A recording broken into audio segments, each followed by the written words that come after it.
Après la canicule, les orages. Depuis hier, 8 départements sont placés en vigilance orange orage. Selon Météo France, on pourra avoir autour de 100 mm d'eau en peu de temps dans le Gard et l'Hérault. Et dans ces deux départements, la vigilance aux orages se double donc d'une vigilance jaune pluie inondation. Mais toute la métropole est placée au minimum en vigilance jaune. Pour faire le point sur la situation, on reçoit Hervé Letreut, climatologue, membre de l'Académie des sciences, professeur à l'école polytechnique et à l'université de la Sorbonne, auteur de Climat et civilisation, un défi incontournable aux éditions RS. Bonjour.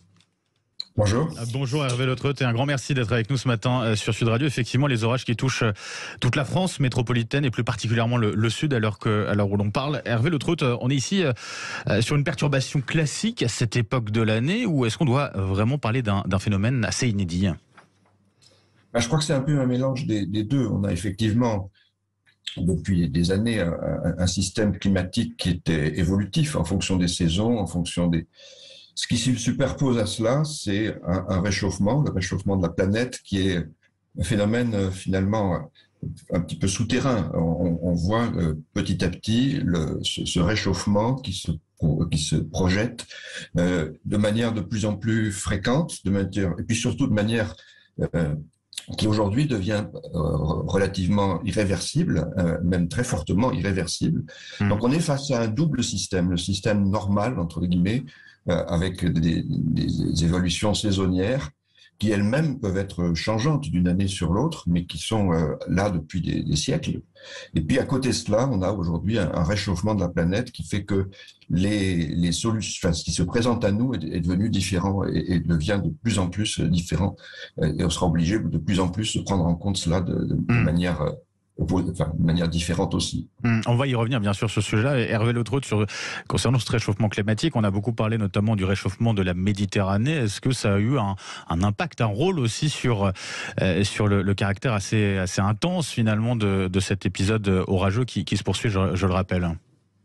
Alors il y a plusieurs choses. D'abord, effectivement, quand on a eu une session, enfin un moment extrêmement fort comme celui qu'on a, fait que ce qu'on appelle ce blocage en fait avec toute la partie atmosphérique qui se manifeste de manière très très forte. On appelle ça un blocage parce que pendant une période très longue, on a été soumis à ce régime-là. Mais on a la vapeur d'eau qui se met dans l'atmosphère. Très haut niveau aussi.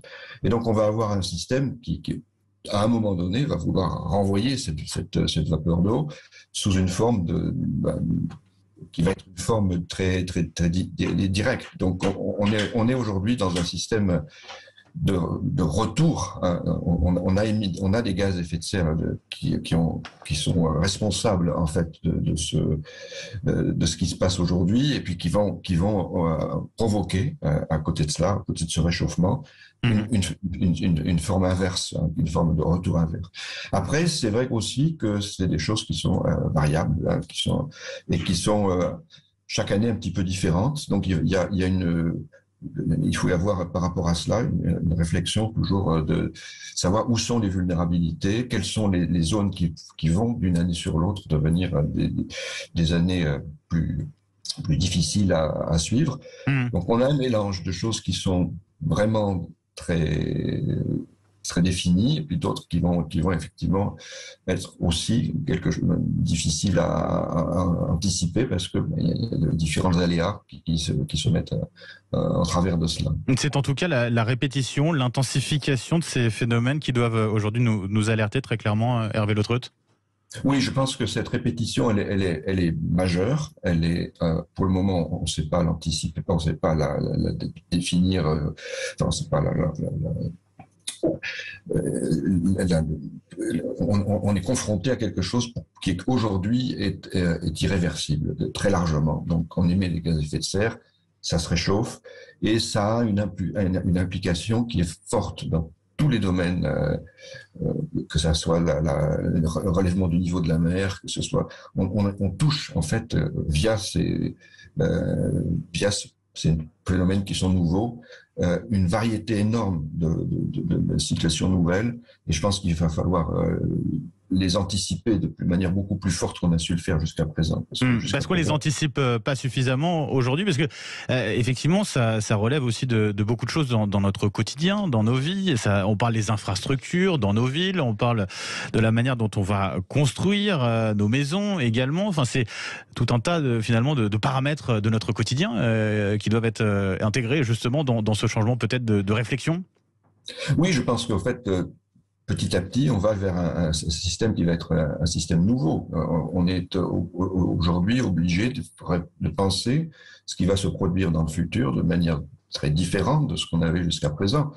Et je crois que c'est quelque chose qui se dessine assez clairement. On a par exemple des émissions de gaz à effet de serre qui sont très faciles à mesurer. Aujourd'hui, dans les 20 dernières années, on a vu un changement qui est un changement progressif, extrêmement marqué.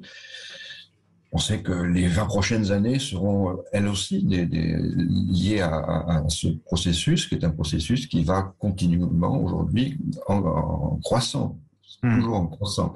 Donc cette croissance, on est capable de l'anticiper, on est capable de voir où sont les vulnérabilités, où sont les domaines qui vont être des domaines à risque. On ne sait pas exactement ce qui va se passer de manière précise à un endroit donné, à un moment donné. Mais en fait, on est dans un système à risque, et ce système à risque, on sait quand même le définir mieux qu'on l'a fait jusqu'à présent. Et il faut l'intégrer en tout cas. Hervé Le Treut, merci. Climatologue, membre de l'Académie des sciences, professeur à l'école polytechnique et à l'Université de la Sorbonne. Je rappelle, vous êtes l'auteur de Climat et civilisation, un défi incontournable aux éditions RS. Merci à vous et bonne journée, merci. Hervé Le Treut. Bonne journée.